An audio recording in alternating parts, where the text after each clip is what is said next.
You've probably heard this. A tornado flew around my room before you came. Excuse the mess it made. It usually doesn't rain. But if you haven't, any casual TikTok user would have heard this at least once while scrolling through the For You page between late 2019 and early 2020. My guy pretty like a girl. He got 5 stories to tell. See both sides like Chanel. See on both sides like Chanel. I mean, this remix was everywhere. The lyricist and singer of these songs is none other than Christopher Edwin Bro, better known as Frank Ocean. You see, Ocean isn't just a highly esteemed singer, songwriter, and producer. It's the duality and elusiveness of his life and art that make him such an interesting and nebulous figure in the rap, hip-hop, and R&B communities.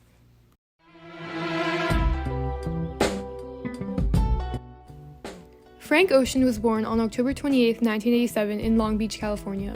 When he was 5, he and his family relocated to New Orleans. Ocean was first exposed to music through his mother, who would often play jazz on her car stereo, as well as albums by Celine Dion and Anita Baker and the soundtrack of The Phantom of the Opera. This fostered his lasting love for jazz, which grew as he frequented jazz bars and parlors in New Orleans. He soon began recording his own music and took on several jobs like washing cars, mowing lawns, and walking his neighbors' dogs to raise funds for this newly ignited flame. After graduating in 2005, Ocean enrolled in the University of New Orleans to study English. However, when Hurricane Katrina devastated New Orleans in August 2005, his home and personal recording facility were destroyed, forcing him to transfer to the University of Louisiana at Lafayette. He studied there for a brief time before dropping out to focus on his music career. In 2006, Ocean moved to Los Angeles, shuffling through fast food and service jobs to support himself. After establishing himself as a songwriter, he wrote songs for the likes of Justin Bieber, Beyoncé, John Legend, and Brandy. Desiring to compose for himself rather than others in anonymity, Ocean joined Los Angeles-based hip-hop collective Odd Future alongside Tyler the Creator and Earl Sweatshirt, among others, in 2009. Shortly after, he signed a writing contract with Def Jam Recordings, but things took a turn when he felt neglected by the label. So he began working on a mixtape without their interference, and Nostalgia Ultra was born. The mixtape enjoyed critical acclaim and is credited with catapulting his career forward.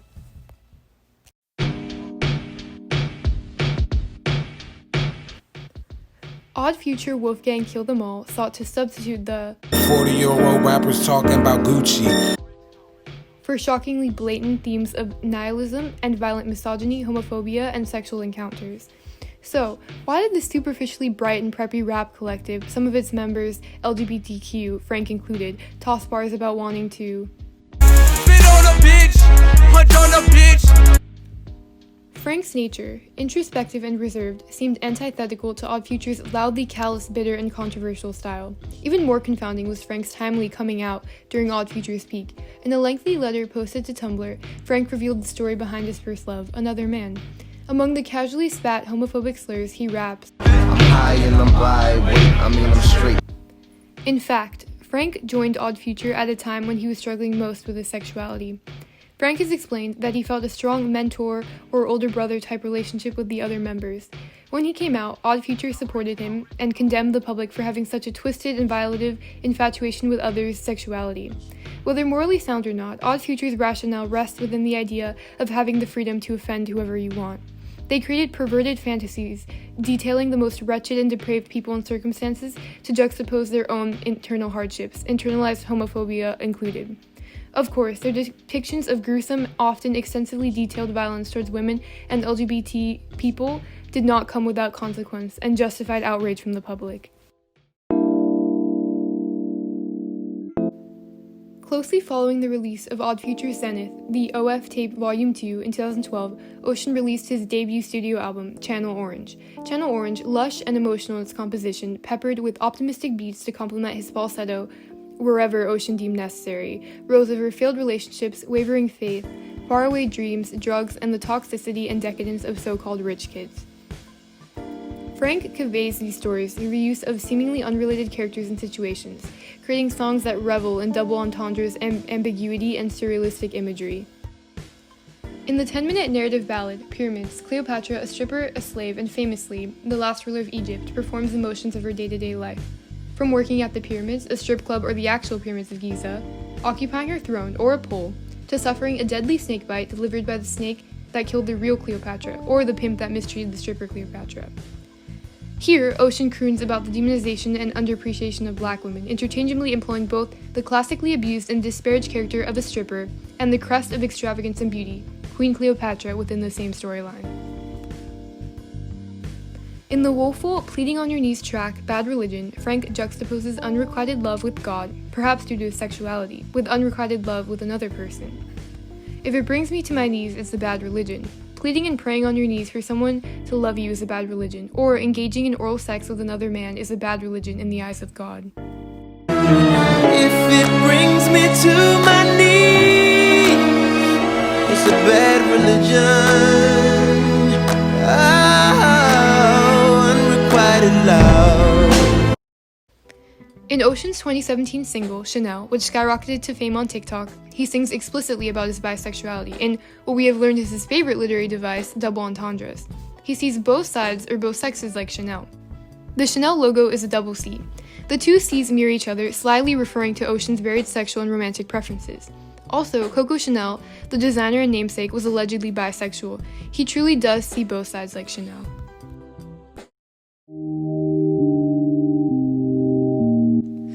Objectively, Blonde, Frank Ocean's second studio album released in 2016, hosts its fair share of duality.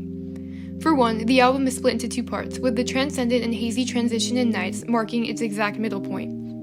The album's name, Blonde, is written both as blonde with an E or without the E, playing into its themes of femininity and masculinity, particularly in the male suppression and hardline expression of emotions, and the stereotypically profound and outward way that women feel emotions.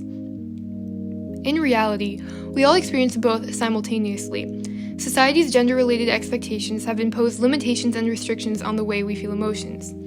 Every song on Blonde, riddled with either burdening questions of mortality, nostalgia, depression, and love, is implicitly paired with the Mirror song, which flips the sentiment. In Pink and White, Ocean reminisces about the lessons he learned from a deceased loved one, and in its Mirror track, Pretty Sweet, he adopts a less sentimental, more invincible perception of death. On the other side, I'm on this side. These songs, foils of each other, represent the contrasting traditional attitudes of men and women when it comes to grieving.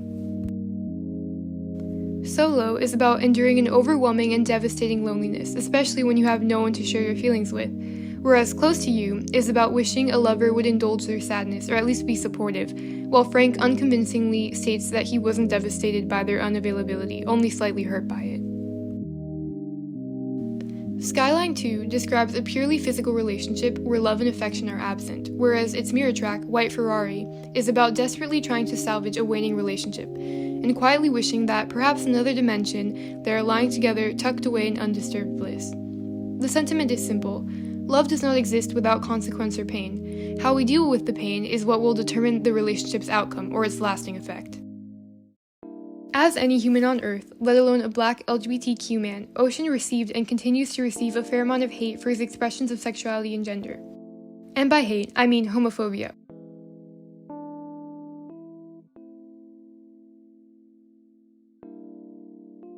Particularly in the black community, where religion and hypermasculinity are prominent, and in the rap community. Ocean's first experience with homophobia was with his father, when he called a transgender waitress a slur as he dragged a 6-year-old Frank out of a diner. Ocean's father refused service, even calling her dirty. Further down the line, in a parking lot, Chris Brown and his entourage jumped Frank Ocean. During the altercation, someone called Frank the very same slur his father had called the waitress decades earlier. Regarding his elusiveness and air of mysticality, Ocean rarely makes public appearances and holds a sparse amount of live performances and interviews. In fact, he only recently unprivated his Instagram account after years of abstaining from social media. In an even more recent development, following the tragic passing of his younger brother, Ryan Bro, on August 2nd, 2020, Ocean has completely wiped his Instagram. In a rare interview with Gay Letter, Ocean commented on his avoidance of the press and his status as a mystical and elusive apparition-like figure in the music industry.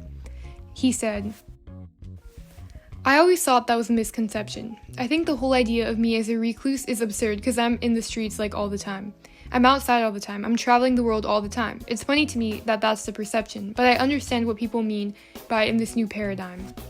I don't know if it's terribly calculated, but I'm just trying to put myself more into whatever kind of stream is going on here in the culture. I don't think my feelings about the press have anything to do with how times are changing. I think it's more of a feeling. Perhaps only fueling this narrative, Ocean's debut mixtape Nostalgia Ultra, released in 2011, and Endless, a visual album released in 2016 to fulfill his recording contract with Def Jam, are two albums that serve as Frank Ocean folklore and received minimal promotion as well as minimal availability. Somehow, Frank Ocean has managed to lead a personal life out of the spotlight. Some may even say this plays into his duality, while also boasting influence in R&B and the title of being one of the greatest artists of our generation. The answer may lie within the mystery itself.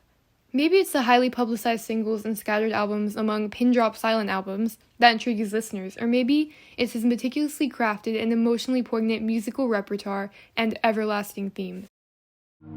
So long.